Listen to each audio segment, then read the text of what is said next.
Why can you see the things around you? It's because there's light. At night, if there's no lighting, if the sky is overcast or if there's a new moon, you won't see anything.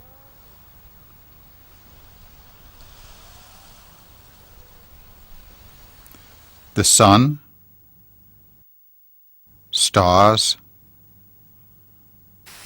flames,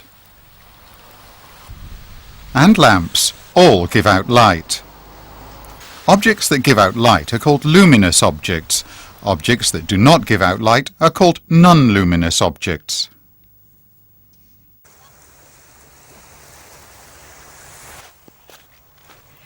The moon itself does not give out light. The moon is bright because it reflects the light that the sun shines on it. It is this reflection that we can see the moon.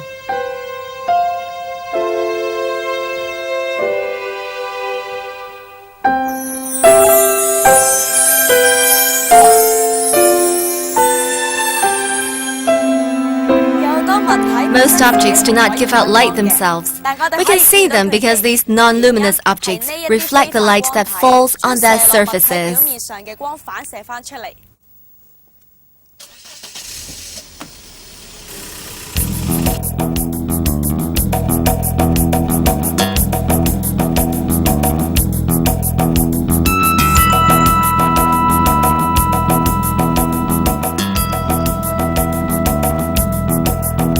An example is the retroreflective material used on the uniforms of the police and on road signs.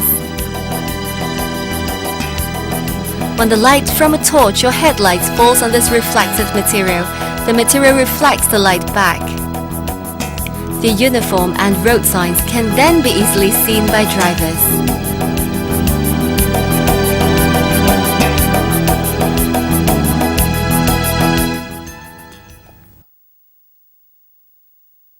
We know that light travels in a straight line. Make different shapes with your hands in front of a light source. You'll see lively images of dogs, ducks, and birds on the wall. If light didn't travel in a straight line, there would be no shadow.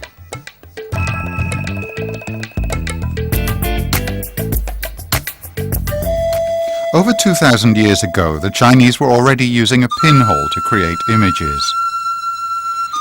The way to do this is to fix a board of wood against a large window and make a pinhole in the board. A picture will then appear on the opposite wall. This is known as a pinhole image. Both a pinhole image and a pinhole camera are based on the fact that light travels in a straight line.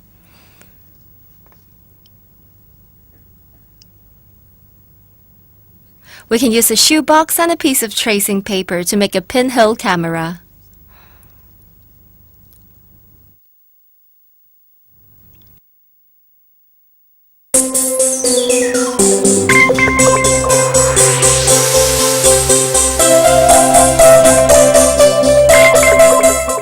If light were not reflected when it traveled through space, we wouldn't see the light. There are dust particles in the air medium. These particles reflect the light, so we can see the path of the light as it travels through air. We can see light beams from strong light or from lasers when the light is reflected by the dust particles. As only a very small amount of dust particles is present in outer space, we cannot see light as it travels through space.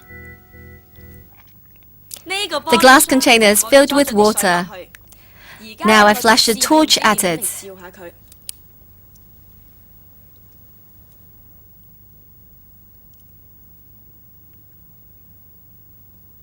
It seems that there's no light traveling through the container. But if we put milk powder into the water, we can gradually see the light beam. The light is reflected off the small milk particles. What we see are illuminated milk particles.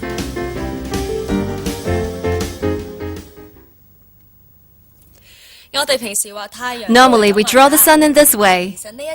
These straight lines represent the light rays from the sun.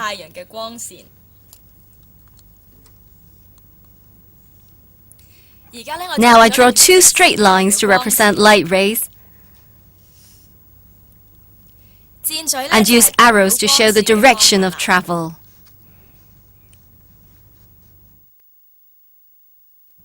Light always propagates in a straight line in a medium such as air. But when it meets a smooth surface, it will be reflected. Just like a ping-pong ball rebounding off a wall.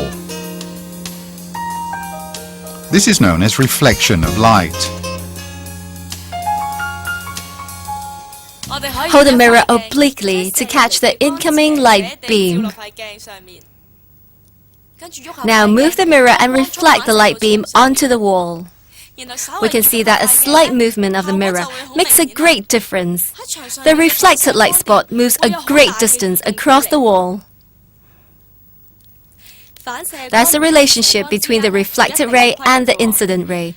Put a sheet of white paper on the table and place a ray box above it.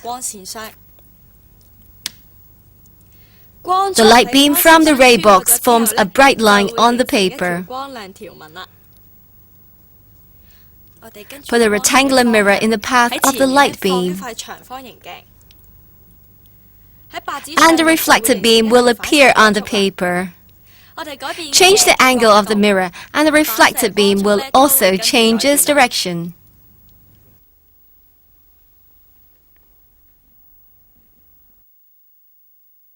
Draw a straight line on the paper along the plane of the mirror.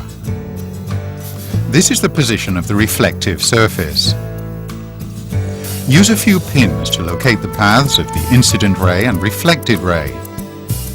Then use a pencil and a ruler to draw the incident and reflected rays on the paper as marked by the pinholes. The incident ray hits the mirror at the point of incidence. Draw a line perpendicular to the reflective surface at the point of incidence. This line is called the normal. The angle between the incident ray and the normal is the angle of incidence. The angle between the reflected ray and the normal is the angle of reflection. Use a protractor to measure these angles. We can see that the angle of reflection is equal to the angle of incidence. If we change the angle between the incident ray and the mirror, we find that the two angles are always equal. This is known as the law of reflection. In a dark environment, use a light torch to illuminate a mirror and a piece of paper. Guess which of the objects is brighter? It turns out that the mirror looks dark, while the paper is very bright. When light falls on a smooth mirror plane, the angles of incidence of all rays are the same. The angles of reflection will naturally be the same too. The light will then be reflected regularly. None of the reflected rays will enter your eyes. When a beam of light falls on a piece of paper, the light rays are reflected in different directions because the surface of the paper is not regular. We can then see the illuminated paper from any direction.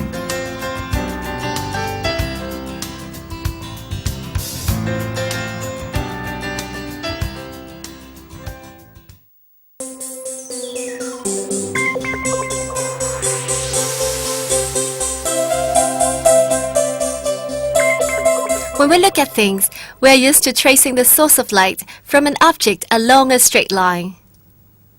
The candle we see now is only its image.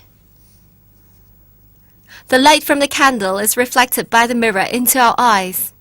So we get the impression that the light comes from a point behind the mirror, which we call an image. Let the divergent rays from a ray box fall on a plane mirror. Extend the reflected rays backwards to locate the image of the light bulb in the ray box.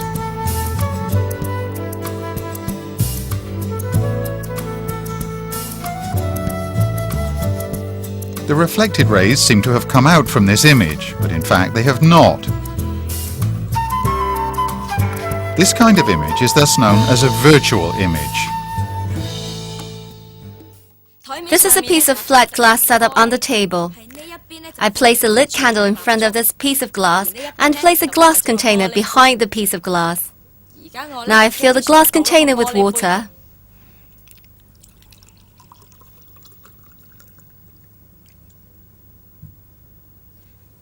Remember, these two objects must be at equal distances from the flat piece of glass in a dark environment. When we watch from the side of the candle, we will see a strange phenomenon. The candle is burning underwater. This experiment shows that the object in front of a mirror can form a virtual image behind the mirror. The distance between the object and the mirror is the same as the distance between the virtual image and the mirror. Take two candles of the same size. Light one and put it in front of a piece of flat glass. Put the other unlit candle behind the glass. Move the unlit candle until it appears, from all angles, to overlap with the virtual image of the lit candle, so that it too looks as if it has been lit. This experiment shows that the virtual image and the real object are of the same size.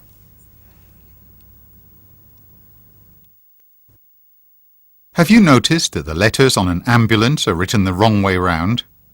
In other words, they are laterally inverted so that the driver in front of the ambulance can read the word in its normal form when looking in his rearview mirror. Place a card with the word light written on it on the table. Stand a mirror on the card. When we look at the mirror, we will see that all the letters in the mirror are laterally inverted. The image formed by a plane mirror is erect but laterally inverted.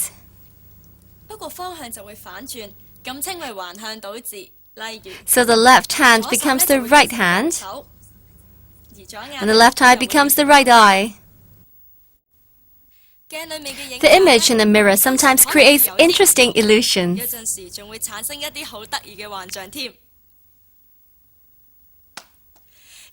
Because of gravity, you may not believe that I can lift both legs from the ground and float in the air. But how would you explain what you see now?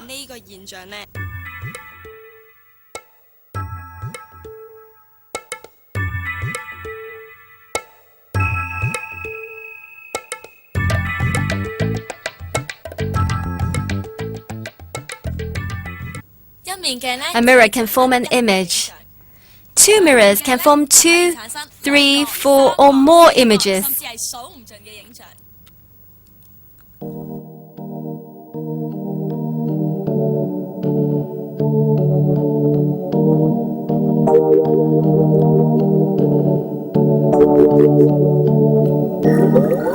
These images are formed by the multiple reflections of light between two mirrors.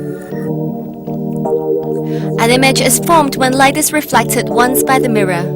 The smaller the angle between the mirrors, the greater the number of reflections of light between the mirrors, and the greater number of virtual images formed. A kaleidoscope is constructed using this principle. As light travels in a straight line, how can we see things beyond the wall? In ancient China, there was often a large bronze mirror suspended at an angle below the eaves of a house. If we put a basin of water on the ground, we can see the things outside the house by means of reflection. I can't see the things behind this wall, but a periscope can help.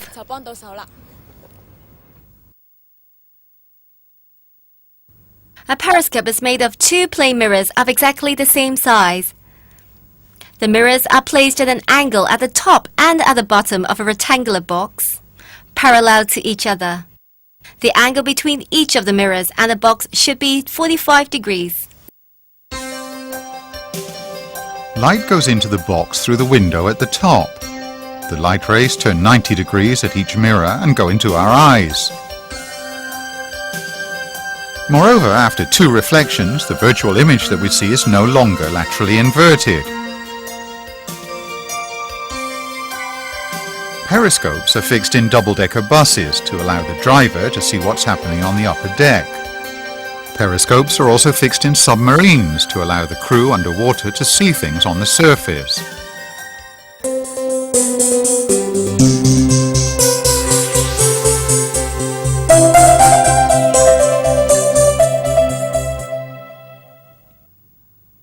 Why does a swimming pool look shallower than it really is? Why does a word seem larger when viewed through a block of glass?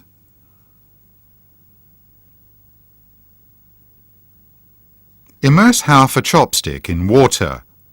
Look carefully at the chopstick. Is there anything special about it?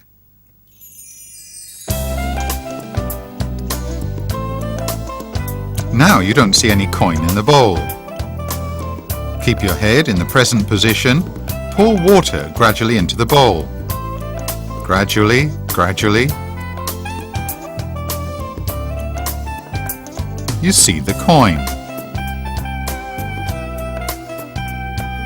When the light rays from the coin go from water into air, they change their direction at the boundary of the water and the air. Thus they go into your eyes, and so you see the coin.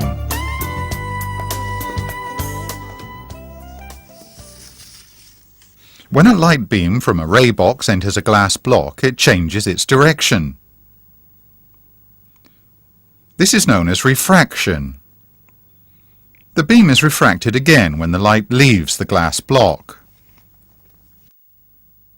A prism is made of glass or some other transparent material. When a light beam falls on a surface of a prism, light will go into the glass and be refracted. As it leaves the prism to go back into the air from another surface, the ray of light changes in direction and bends towards the base of the prism. A swimming pool appearing to be shallower is another example of the refraction of light. Light's reflected from the bottom of the swimming pool. When the light rays pass from water into air, they bend away from the normal. When the light enters the eyes will trace the source of rays along a straight line. As a result of refraction, the swimming pool looks shallower than it really is.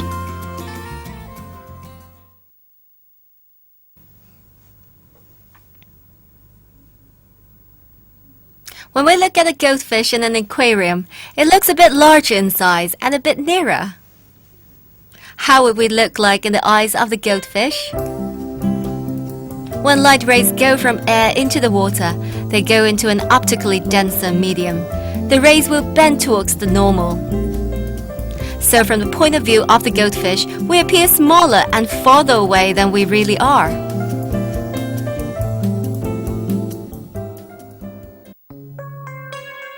In the morning, when we see the sun rising above the horizon, actually it's still below the horizon, as light rays from the sun are refracted on passing through the atmosphere. In the evening, when we see the sun approaching the horizon, actually it's already below the horizon.